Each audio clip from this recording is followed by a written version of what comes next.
Hey guys, this is Nishant from 25K Options Challenge.com, and this is the market outlook for the week starting 4/25, 2022. Now, last week was an absolute bloodbath.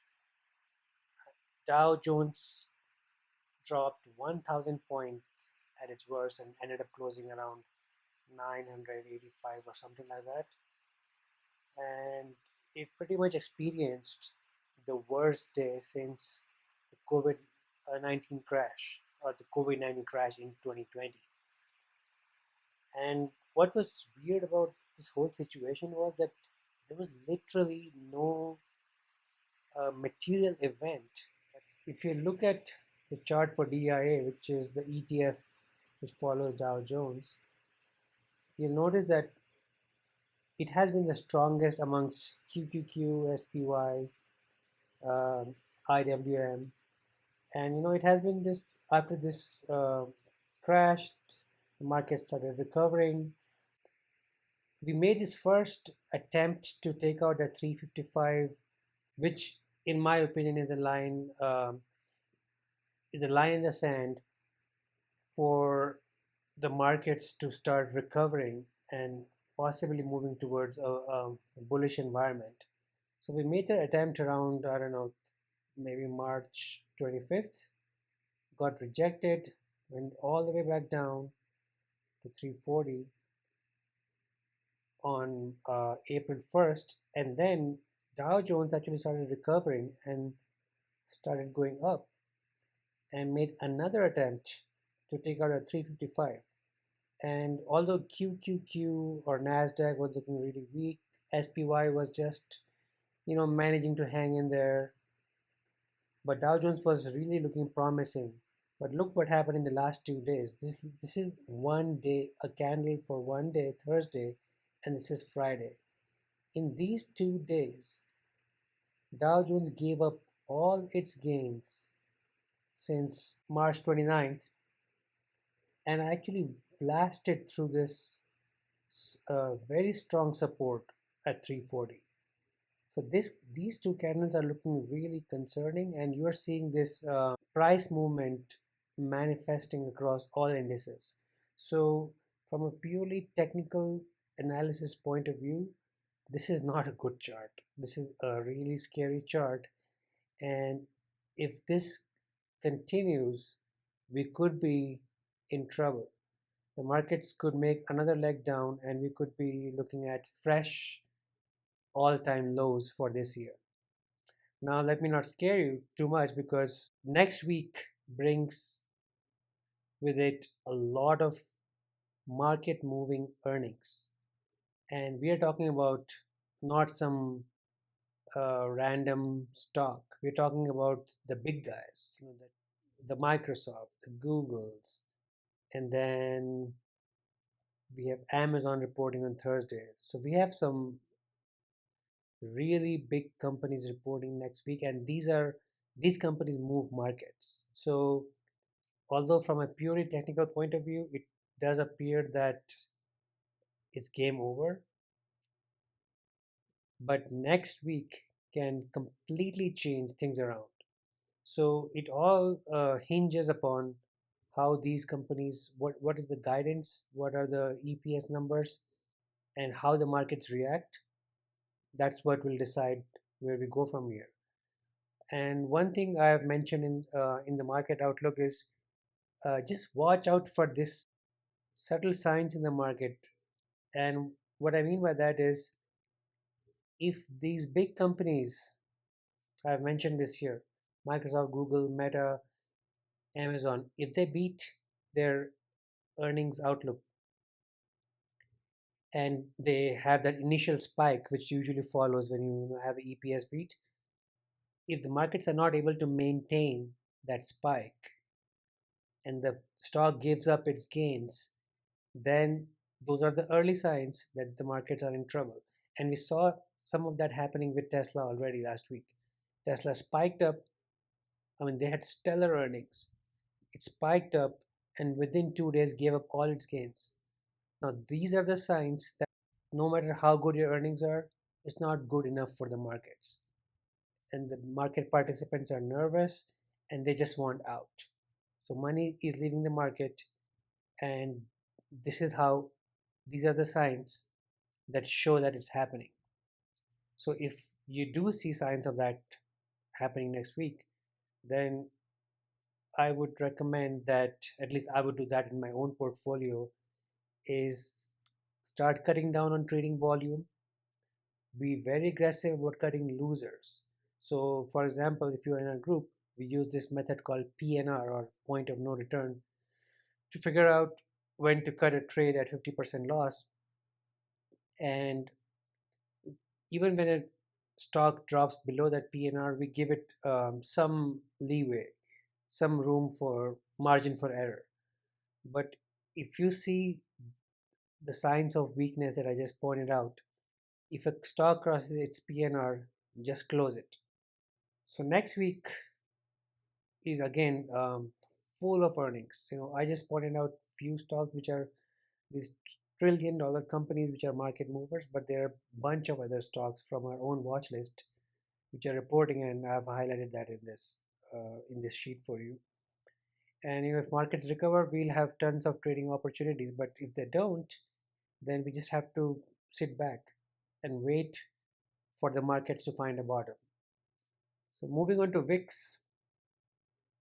Now, VIX, which has been in this chop zone for several weeks now, it flirted with 19, but it went back up. And look what happened in the last 2 days, from 19 to 27.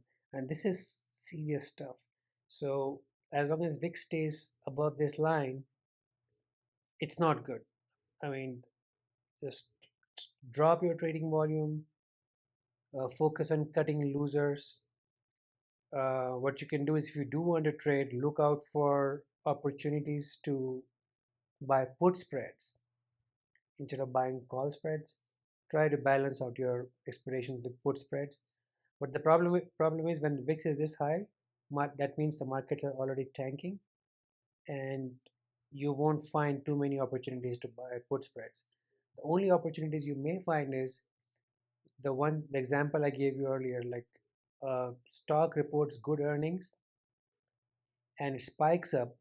On that spike, you could buy a put spread.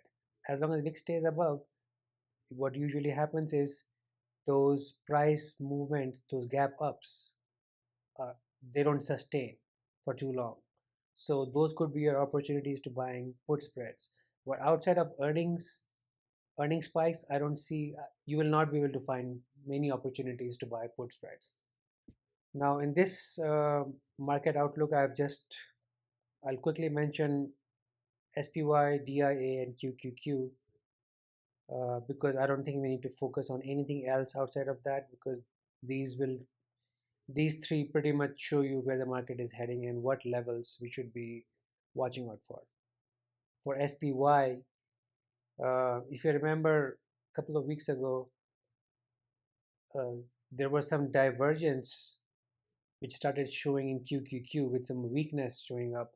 And I had pointed out that the way the trading environment is right now, weakness in any one sector can quickly bleed over to other sectors. So, all that time, SPY was doing fine, and DIA, or Dow Jones, was actually going up. I had pointed out to all our members that just be careful. The weakness in QQQ can easily carry over to all these other sectors, and which is exactly what happened in the last week. So, as of today, what we're looking at is the entire market has pulled back together. So, there is no sector which was spared, everything was down. So, with SPY, what should we watch for in the coming week? Obviously, we're not watching for any bullish scenarios. We are currently in a deep pullback. And if you look at the chart, um, this is 440 is a line of support which I've been pointing out for some time, which was a very strong support for SPY. And the markets had no problem taking that support out. I mean, it just went through it like it doesn't even exist there. So it went through 440, and then it further took out the next support level, which is 430.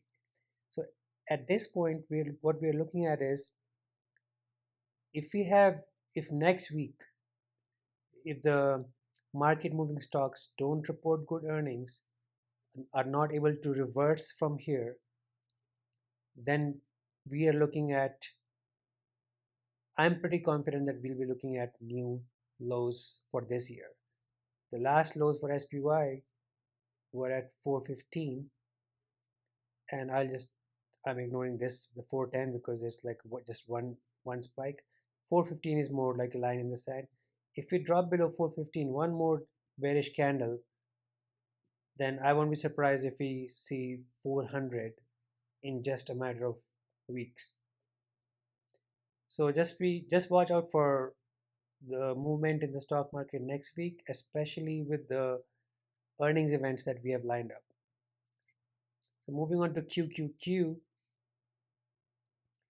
QQQ has been the weakest of them all for a long time, and it's not surprising because the interest rates are going up, TNX is going up, and the entire tech sector has just been brutally beaten down.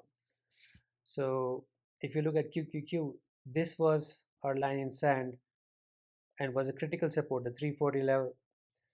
It bounced around that level for some time, but then Thursday and Friday, boom, boom, done. Now we are at a point where if 320 or 317 exactly doesn't hold, QQQ could be visiting 300 pretty soon. So again, I know I'm painting a really depressing picture here, but we just have to be prepared for whatever scenario could unfold in the market in the coming weeks. That's the picture of the market last week, and it's pretty brutal out there. Markets are at a level where bear market scenarios can become a reality in as little as 10 days. Earnings next week is the only thing that can save us from this technical pattern that is manifesting itself. So, from a purely technical analysis point of view, we are heading down. But since we are in earnings season, things can turn around anytime. So, and next week is that week where it is our last chance to bounce back from where we are. Finally, just keep an eye on the cheat sheet that I have provided for you. So we are in this area right now. So if you look at the market indicators, the Qs, the DIA, the SPY, IWM, all of them, we are in deep pullback danger zone right now. If we fall back below these levels, then we are officially in a bear market. And I've mentioned the targets. If we lose these support levels, I've mentioned some targets for you. So let's hope we don't get there next week, and we some of the earnings, the market moving earnings next week can turn these markets around, but we'll have to take it one day at a time.